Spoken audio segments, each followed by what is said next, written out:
and I scrunch my face and I look at the person. I think I'm being confused. I'm like, what? But it looks like I'm about to rip their throat out. I thought I had gotten past those reactions. I thought I had found all of the triggers and had gotten to a place where I could manage the triggers, and he found one.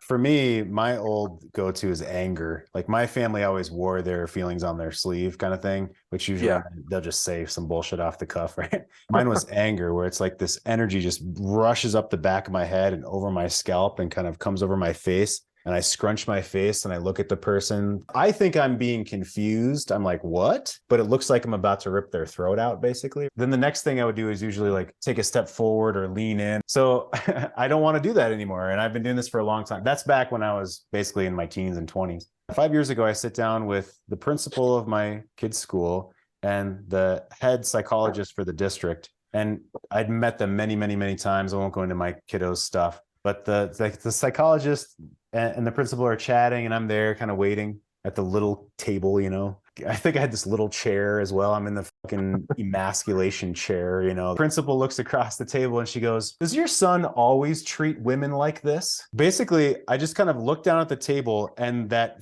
feeling of I'm going to kill this person, you know, came like rushed over me. At this point, I'd practiced that feeling enough. I'd been aware of those emotions, usually after the fact, after I put my foot in my mouth, enough where I realized it was happening. So it's not a conscious thought. It's not like I'm being triggered now. Let me put them in high regard. It's basically, it was just like I trained myself to not do anything when that feeling came on. So I looked down at the table and all I thought was, breathe, you know, like don't do anything, breathe, don't do anything. Like that's not even a conscious thought. It was just my practice. Okay, breathe, look down, breathe, look down, breathe, look down. And I know they were watching me for like a good, at least 30 seconds, probably a full minute. And I'm sure I was changing colors. I didn't even look up until I was able to bring my cognition back online. And I looked up and I said, "I'm confused by your question. Could you ask me that in a different way?" That's what I said. That's what I said.